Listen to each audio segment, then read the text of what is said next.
There's a that he was talking to on Grinder, and the from Grinder said, "Do you suck?" He said, "No, I eat it. I eat it." Going on out in the streets. I No.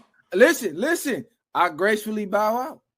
All right, yeah, don't beef with him. I listen. I don't want no beef.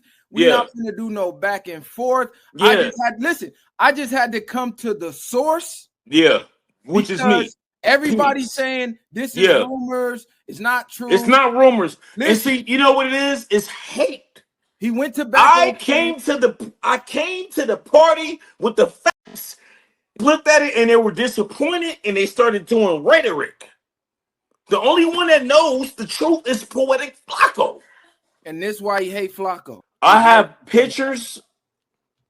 I have a video that his people sent. I called him and I said, "This is too much. I can't put this out here." What? I said, "I can't put this out here." Whoa, hold on. What? No, what? I said, "I can't do it." Pictures and videos. Bro, I said, I called him. I said, "Yo. Leave me alone, bro. This is the last time I'm going to tell you, bro. I don't want no problems. Leave me the phone. And leave it, yeah. Because pictures and videos will get dropped. Dropped. Go clout chase off something. Nothing. You'll be destroyed. I don't want to hear no more. Nothing. Talk. We not meeting with no gloves or none of that. You got a whole list of. And then we got a whole gym at the in the hood. Cause like, what do you want to do? You got what do you want to do? This is a difficult story to sit with, and it's worth saying that up front. It's difficult because it contains so many of the modern digital world's painful contradictions in one small package. At its core, it's about identity, how people perform themselves online, how audiences accept or resist those performances, and what happens when private life and public persona collide. It's also about power, who gets to decide what's acceptable, who's entrusted with community safety, and how those responsibilities can be complicated when those who enforce rules are also entangled in the very dynamics they police. The account we are working from involves a former moderator's testimony about a streamer known as Rich Trapper, whose flirtations and explicit communications with other men surfaced in private spaces, and then presented a moral and practical dilemma for the moderator, an African-American man who had been surprised, shocked, even because the streamer publicly marketed himself as straight. The moderator describes being sent photos and videos by others, being pressured to stay quiet, and feeling the strain of potential reputational harm, not just to the streamer, but to himself and to the communities he served. This is not a tale that is merely salacious. The details that make it feel tabloid-ready, messages on hookup apps, media that might be leaked, threats or entreaties to stay silent, are the surface of a much denser cultural problem. That problem is the gap between performative identity and the messy reality of desire and transactional life online. It's also a problem of how communities administrate moral codes when the people charged with upholding them are themselves vulnerable to coercion, shame, and the ghost of reputational damage. Finally, it is a story about race and respectability politics, about the particular vulnerability felt by Black men who live publicly in a world that surveils them differently. To begin unpacking, we should first acknowledge the different spheres at work. There is the public-facing sphere, the stream, the persona, the claims a creator makes to the world about who they are. There is the private sphere, the messages people exchange on hookup apps or through DMs, the images and videos that circulate among small groups. And there is the institutional sphere, the platform policies, the moderation infrastructure, the crew and community that organize and enforce rules. When these spheres clash, the fallout can touch everything from personal dignity to community safety to legal risk. The moderator's account is valuable because it sits in the middle of those spheres.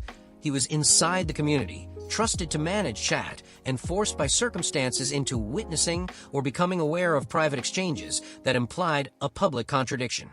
The phenomenon of public figures presenting a particular sexual identity while privately engaging in other sexual behaviors is not new, but it is intensified in the live stream era. Historically, comedians, actors, and athletes have masked aspects of their sexuality for a host of reasons: safety, career risk, stigma, or genuine internal conflict. Online, the stakes are transformed because identity becomes content.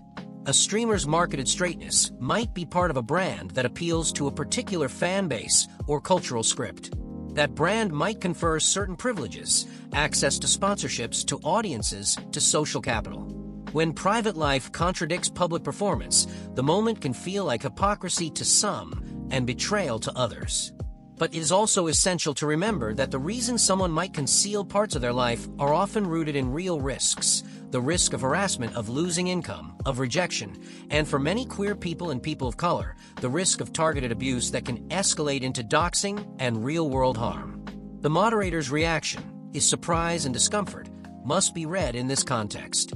As an African-American man entrusted with community care, he explains feeling taken aback because the streamer's public presentation had been unambiguous. That surprise is understandable.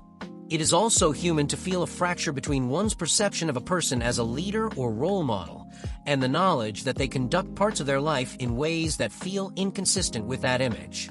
But surprise quickly becomes complicated when the private exchanges include visual media and when third parties begin to circulate those assets. The moderator's testimony about receiving photos and videos and pleading with others not to release them is a reminder that digital content is not merely data, is evidence that can be weaponized. We need to talk clearly and without moral panic about blackmail and coercion. When media is circulated with the implication, explicit or implied, that it will be released unless demands are met, that is blackmail. Asking people to keep quiet under threat of exposure is coercive.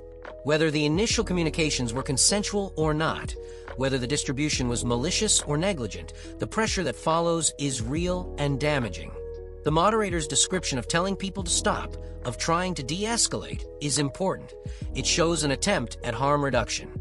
Harm reduction in online communities means preventing the spread of potentially destructive content and trying to remove combustible materials from the environment. It is, however, a fraught practice because it can also appear to be protecting a creator from accountability. That tension, harm reduction versus accountability, is precisely what makes these situations so morally and administratively thorny. Another thread we cannot ignore is the role of the moderator himself and the ethical minefield moderators walk. Moderators are supposed to be neutral enforcers of community rules, but they are also human beings with their own loyalties, vulnerabilities, and social networks. The moderator's account shows how moderation work can become emotionally and ethically taxing when the enforcers are drawn into interpersonal drama. Moderators have access to private chats. They often see the worst parts of what a community produces, and they bear the burden of deciding what to delete, what to report, and when to privately intervene. In this case, the moderator felt pressure to protect the streamer's privacy while also grappling with the moral implications of his conduct. That pressure is amplified when the moderator belongs to a historically surveilled group.